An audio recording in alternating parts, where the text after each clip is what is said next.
welcome everybody to another Lean Bytes. Today I'm going to be talking to you about the subtle differences between logs, metrics, and audits. So what we're going to talk about today is we're going to talk about what are the characteristics of a log, metric, and audit, and kind of like level set on like what do I mean when I'm talking about all these different things. Also talk about when do I choose a log versus a metric versus an audit, because they all have different characteristics, and depending on what you're looking for, you may want to choose one over the other.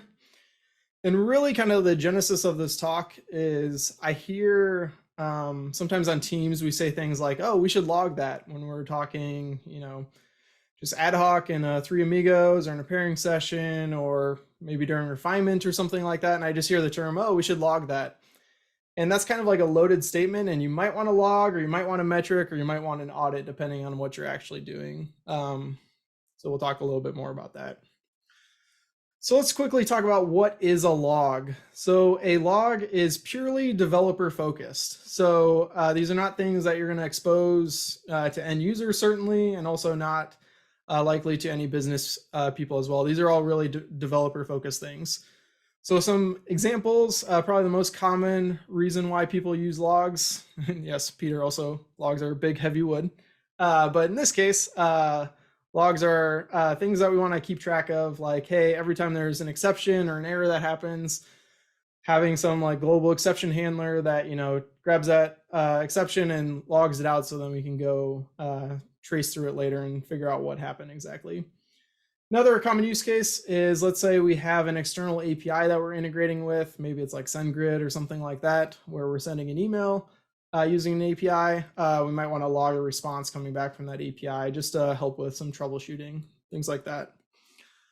There's lots of different log levels. Some of these have different names depending on the logging framework that you're using, but generally speaking, there's typically like 5 levels. So the first is debug.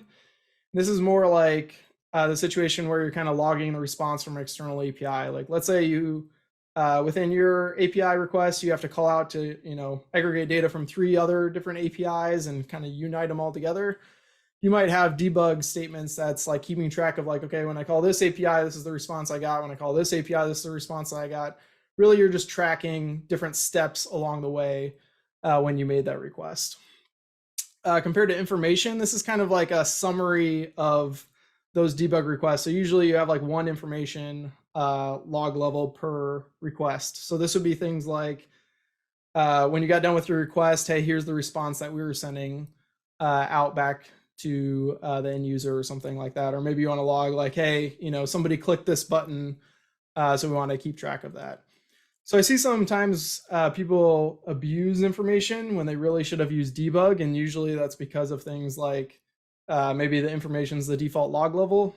Usually when I see people use information, they really should have been using debug instead of information. Not that it's a huge deal, it's just kind of semantics and kind of what your intent is. Contrast that with warning. So warning is like, hey, one of these in isolation might not be a problem, but if we have, dozens of these together, that might be a problem. So things like, let's say we had an authentication system, and I know typically we use things like Okta and other third parties today, but let's say we had an authentication system.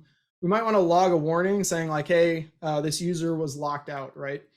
People type in the wrong password, 5 times in a row. That happens pretty frequently. So we don't want to like raise an error when that happens.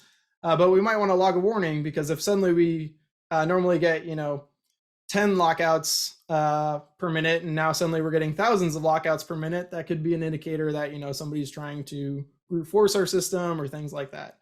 So warnings are kind of things that, by themselves aren't a problem, but in an aggregate could be a problem. And contrasting that with error, that would be like, hey, this unhandled exception happened, so we want to log it as an error. And those are the kinds of things that we want to get notified, like, hey, anytime there's an error logged, we want to trigger some sort of alerting system to ping people, to let people know that, let the development team know that, hey, somebody's actively getting an error on our system. And then critical is the highest, or some people call this fatal as well. So this would be things like, hey, I couldn't even boot the application. So let's say maybe I had to go talk to a secret store to grab some secrets like go talk to Azure Key Vault or AWS Secrets Manager or something like that to grab my secrets, and I couldn't talk to them. So therefore, I couldn't grab, connection strings, API keys, those kinds of things to make my application work. That would be an example of a critical failure, a critical log level where, my application can't even boot properly. So those are kinds of different types of logs and different log levels that you might see as you're logging things. But again, this is all developer focused. As well as your logs should be what's called structured for searchability. So the idea behind structured logs is you can search on different parameters and not have like flat logs that, like a text file, for instance, that you'd have to manually search through. If you have a structured logging system, logging to some sort of centralized log store, you'll be able to search on things, run advanced queries like, hey, how many logs did this particular user generate or things like that. So if you're not doing structured logging today, I would highly recommend you start looking into that. But really, one question you have to ask yourself when you're doing logs is like, how long does my log store keep my logs? So I know some log stores only keep things around for 14 days or 30 days, or maybe up to a year or so. So you kind of have to double check and make sure, like, hey, wherever you're logging these logs out to, how long do they keep your logs around? Because if you're trying to run some sort of like reporting off of your logs and you can only go back a certain amount of days, obviously that would prevent you from getting the insights that you're looking for. So that's a big thing that you'll want to look into. And if your log store doesn't go back far enough, this is where something you might want to reach for something else like a metric or an audit. And we'll talk about that here in a second.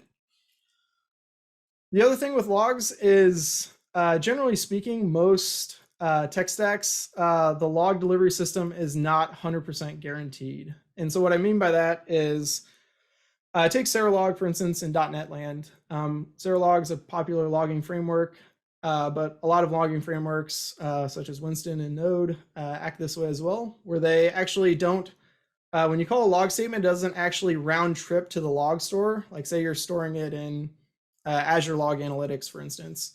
It won't actually, when you call the log statement, it won't actually reach out to Log Analytics, store the log, and then come back and continue on processing. How Serolog and some other logging providers work is they store those logs in memory and keep them in memory and then flush them out on a periodic cadence. That way you're not waiting for your log store to be up. And also, like, if there's some connection issue, you don't take down the entire request just because your logging provider isn't available, which is usually what you want. And if you do want it to fail the request, that's when you'd probably reach for something like a metric or an audit that we'll talk about a little bit later.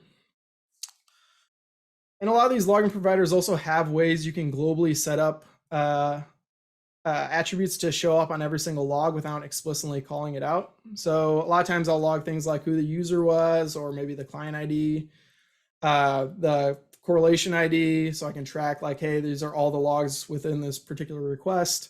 What URL were they requesting? What was the version of my application? Things like that. So those are different key bits of information that I would put on all my logs. But again, the thing to kind of take away here is logs are developer focused, and you can't necessarily guarantee that you're going to get all of your logs 100% of the time.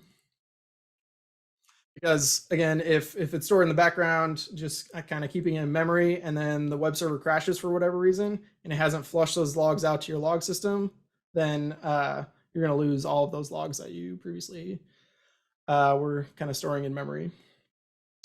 All right, so let's talk about metrics here real quick. So really there's two types of metrics. There's what I would call application style metrics. So things like CPU, memory, network, response times. Let's say you've got a message queue. So things like queue depth of how many messages are sitting on your queue. Very application, very technical, specific types of metrics. But then there's also business types of metrics. So things like how many times did somebody click that button? Or let's say you've got some sort of document system where you're storing a bunch of different documents and you want to know how, like, what are the most popular documents that people are clicking on, right?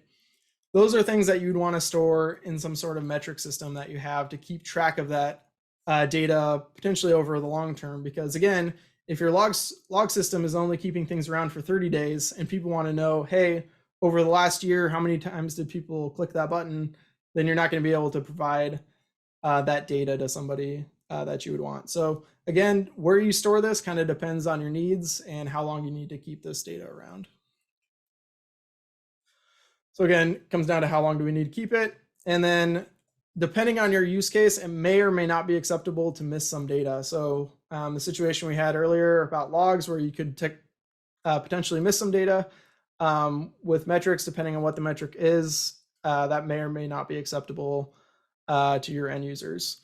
So again, it kind of comes down to what data store we're using. Do we need to keep it around over the long term? Do we need to run some advanced queries on it? Things like that. All right, and the final type that we're going to talk about here is audits. So audits is recording who did what and when within your application. So usually this is for either legal reasons, legal and compliance reasons, or just straight up traceability reasons. So for instance, maybe you have like an authorization type of system where you're keeping track of users and roles and, people adding people in and out, adding and removing people out of roles. You probably want to have some sort of audit system so you can say like, hey, this particular person added this other person to a role at this time. So you can kind of track who's doing what. And with audits, a big key differentiator is losing any data is unacceptable. So another example is when I was working on a health insurance system that needed to be HIPAA compliant. You had to keep data back for, I believe it was 6 years. And so like, let's say somebody called into the customer service rep line and was talking through like prescription data. We had to log information of like, okay, this customer service rep viewed this person's prescription data at this particular time and keep that data around for 6 years. And in that case, losing any data was unacceptable. So with audits, generally speaking, you want to log the audits in the same data store as the data that's being audited.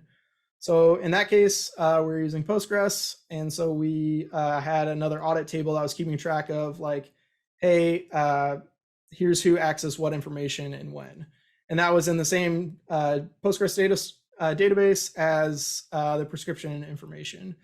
So in this case, if we weren't able to log the information, if we weren't able to audit the information saying like, hey, this is who did it, then we wouldn't display that information because for compliance reasons, we had to do that.